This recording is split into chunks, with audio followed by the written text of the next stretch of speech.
In a previous video, I said that navigation, water, and sun protection are the minimum things needed for any day hike. You may wonder why navigation is the first of the 10 essentials mentioned.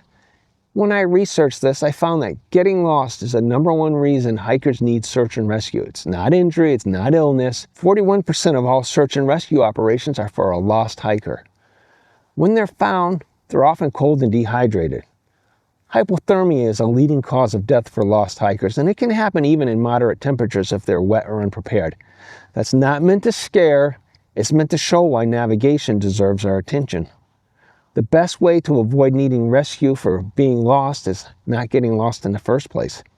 Day hikers make up 42% of search and rescue cases in U.S. national parks. That's nearly 4 times more than overnight backpackers. The rest are cases like swimmers, climbers, boaters, horseback riders, or non-recreational activities like driving cars off cliffs or petting the fluffy cows. I think it's because people assume short hikes are safe and don't bring navigation tools. The statistics back that up. About 44% of hikers don't carry a map or compass. 41% of lost hikers simply wandered off the trail. These are things that can happen to anyone on both familiar and unfamiliar terrain. Now, I don't want to be an alarmist. The outdoors shouldn't be feared, but knowing how to locate yourself matters. The tools to do it are easier to use than ever before. Most of us already carry a powerful navigation tool everywhere we go, and it's our phone. Now, purists will tell you that you can't rely on your phone because batteries die and there's no cell service in the backcountry. They're not entirely wrong, but they're not entirely right either. Your phone's GPS works without cell service. It can pinpoint your location using satellites even with 0 bars. Now, I use Far Out in Google Maps, but there are other apps like All Trails and Gaia GPS. Before you head out, download maps of the area you'll be hiking in. Your GPS can show you exactly where you are on those maps, even deep in the backcountry with no cell service. I'm here at the local state reservation to demonstrate. Let's see how my phone's GPS works. I'll be using Google Maps on an Android, but iPhones work pretty much the same way with Apple Maps. The buttons you need to push may vary, which is why you need to experiment beforehand. First, I'll mark where I parked, and I'll always see where I am relative to my car, though if I get too far away, I may have to zoom out to see it. All I have to do is to tap my location and add a note. Today, I'll be hiking on a loop that includes an unblazed trail as well as some blazed trails that aren't on the Google map. I know this for this demo. In real life, you might not know that ahead of time. Here we see that I'm in Holyoke, Massachusetts, near the Little Trail.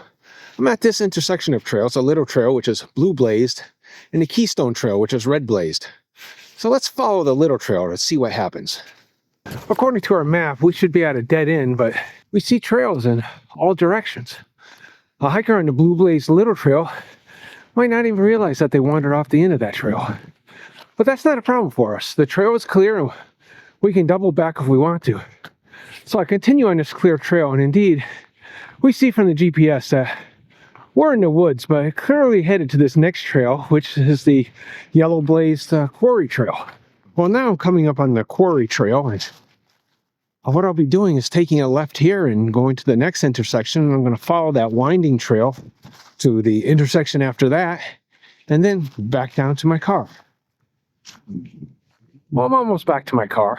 There's a lot of capabilities built into Google Maps that I can't get into in a short demo, and I'm just learning some of them for myself. For longer trips, I use Far Out because it gives me additional information such as water sources and campsites. That's for another day. The point is, if you learn all these capabilities and have fun trying them out, you need never get lost in the backcountry as long as your GPS is functioning.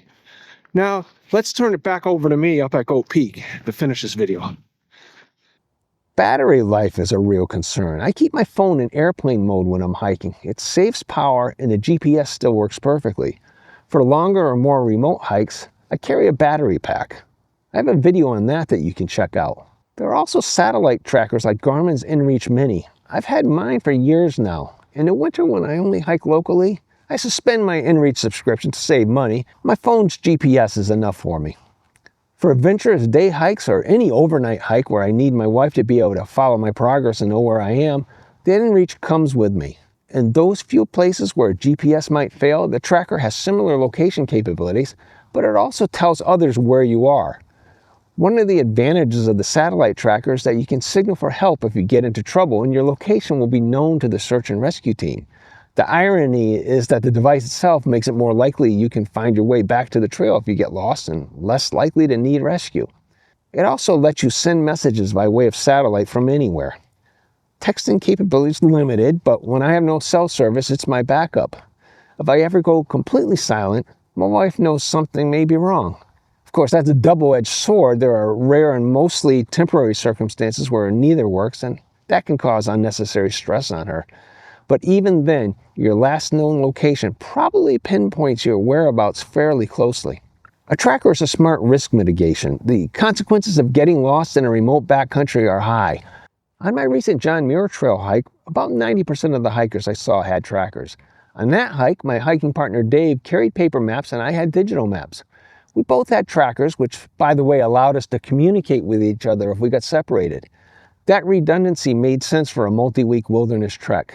And here's something I learned. Locating yourself on a paper map using only visible landmarks is difficult.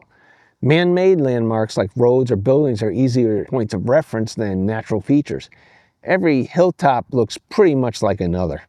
I studied the topographical maps for the JMT, and the reality was nothing like what I imagined. Going into unfamiliar terrain can be disorienting.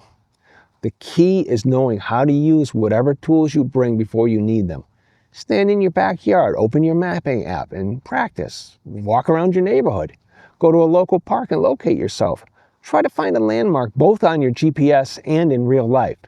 Practice orienting yourself in space. While you should never wander off trail to test your skills without good reason, see if you can use your GPS to track your location like I showed earlier.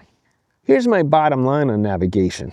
This isn't about fear, it's about preparedness. We have powerful tools available. Your phone's GPS works without cell service. Satellite communicators add another layer of safety. The skills to use these aren't complicated. The next time you head out, be sure you can locate yourself if you need to. Download the maps. Keep your phone charged. Practice using your GPS before you need it. This technology is fairly new. When my father first brought me hiking in 1969, all we had was a AAA road map with a dotted line showing us where the trail met the roads. We'd be out of contact with my mother until we could get to a payphone, sometimes days later. Technology has come a long way. We may as well use it. In 2013, a hiker trail named Inchworm passed away after getting lost in Maine's 100-mile wilderness. If only today's basic technology was with her, she would have easily found the trail again. There's a link in the description to an excellent video about her case. Sadly, I was hiking in the area when they were looking for her, but the timestamps on my photos indicate she had already passed away by then. I later saw a headline with her photo that said something like, "This hiker disappeared in 2013. She turned up 2 years later." No, she didn't turn up. Turning up implies she came hiking out of the woods or she was working as a waitress at a diner. Her remains were found 2 years later. Clickbait headlines like that disgust me. I just needed to say that because it was incredibly disrespectful to her and her family. If you found this helpful, please like, share, subscribe, and comment on this or other topics you'd like me to cover. And if you haven't seen this video, I recommend you take a look at it now. Thanks for listening.